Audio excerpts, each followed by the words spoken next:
கடற்கரை தலமாகிய திருச்செந்தூர் தூத்துக்குடி மாவட்டத்தில் உள்ளது. திருநெல்வேலியிலிருந்து 65 கிலோமீட்டர் தொலைவிலும் தூத்துக்குடியிலிருந்து 45 கிலோமீட்டர் தொலைவிலும் உள்ளது. திருச்சீரலைவாய், வீரபாகுப்பட்டினம், வெற்றிநகர் அதாவது ஜெயந்திபுரம் போன்ற இத்தலத்திற்கு உண்டு.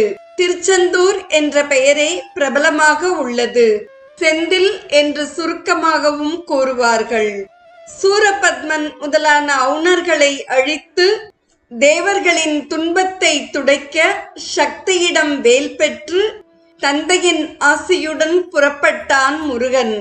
வீரபாகு முதலான நவ வீரர்களும் இலக்கம் வீரர்களும் பின்தொடர்ந்து சென்றனர். முருகனின் வேலாயுதம் மாயைகளுக்கு இருப்பிடமான கிரௌஞ்ச மலையை பிளந்தது. தாரகாசுரனை அழித்தது. முருகப்பெருமான் சூரனின் வீர மகேந்திரபுரத்திற்கு செல்லும் வழியில் திருச்செந்தூரில் பாடி வீடு அமைத்து தங்கினான்.